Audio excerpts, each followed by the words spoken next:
All right, so now we're going to talk about how to debug something that's running on the server. So this would be, in our case, it'd be something that's actually running on SiteGround's site. So it's a PHP script that's running on SiteGround's site. And this is more difficult because when we're actually debugging or running our applications, we're not actually sitting down and at the computer, at the actual server at SiteGround.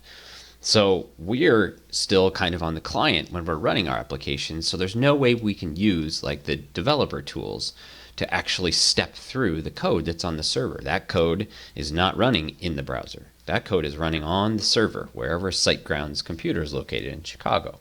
Okay, so we're not actually sitting down at the computer, the server that's actually running the code. So how do we then debug PHP?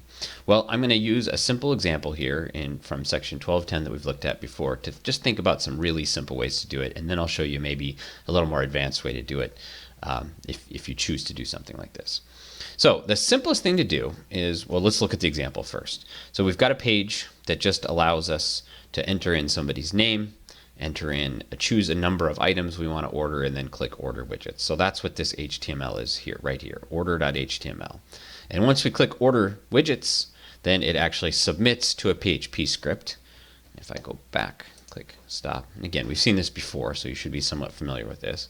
But once we actually enter in the data in the form, click submit, all that information should go to this order.php script down here that just goes and gets the name that was entered, the number of widgets, and prints out a message on the screen.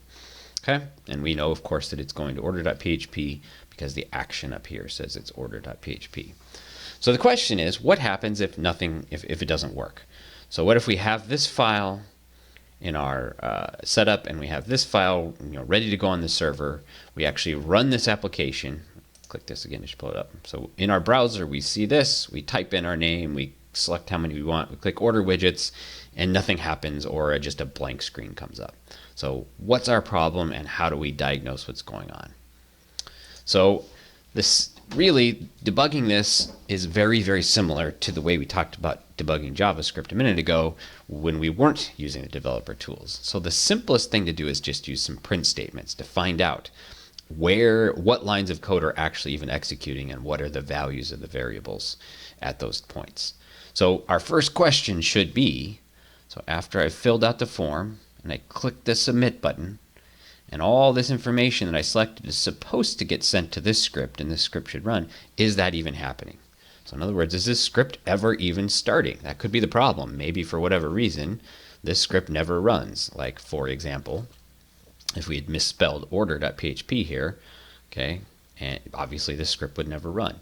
Well, the simplest way to find that out is just add some echo statements into our PHP. So similar to adding the alert statements in JavaScript, just add some echo statements to print out some messages and see if anything even happens.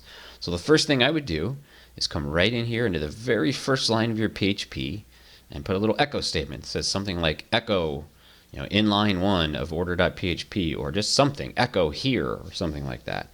Put that in there, save that PHP file, and then try running it again.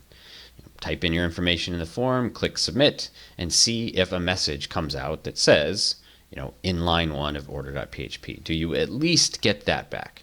Matter of fact, one of the best things to do is even maybe comment out all the rest of this code.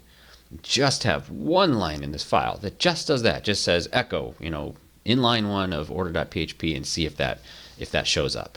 And if you see that line show up in your browser, you know that the information is getting sent from here to here, and this script is at least executing. So you at least figured out that, okay, at least my code is running on the server. And again, we're doing this. Think about why this is an issue. That code that's running on the server at SiteGround. So it's not running in our browser. So the only way, or at least without extra tools, the only way to figure out if that's running is just to see what it sends back to us, see if it will actually do something on the server. So the simplest way to do that is put a little echo statement here, see if we get that back. And if we do, we know at least that code is running. Okay, and then we just would continue on and put more echo statements in our code and see basically how far it gets until the echo statements stop appearing. So the next thing I would do is add another echo statement right here in between these two lines that just says, echo in such and such line in the file, or even better, echo out the name, echo out what's actually getting put into this variable name, which should be whatever somebody typed into the text box.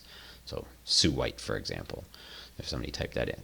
So put an echo statement here and see if that echoes out. Okay, and then put another echo statement here and see if that echoes out. Okay, it's the simplest thing to do is just put these echo statements in your code. And then obviously when the script, when you run the program, all of that code is executing on the server, but it should run those echo statements, as far as it actually gets before it has an error. Okay, it'll run those echo statements and send that back. So that is by far the simplest thing to do when you're trying to debug server-side code. Just put these echo statements in to, number one, see that the code is actually even running, it's even getting to that point, and then number two, print out the actual values of the variables you're getting. You should see the variables that you're expecting. So if somebody typed in Sue White, you should see Sue White for name. And if somebody chose the number 3, you should see 3 for how many. That can give you a clue to make sure that you're actually, are you getting what you were expecting, or is there something even going wrong with the data that's coming through?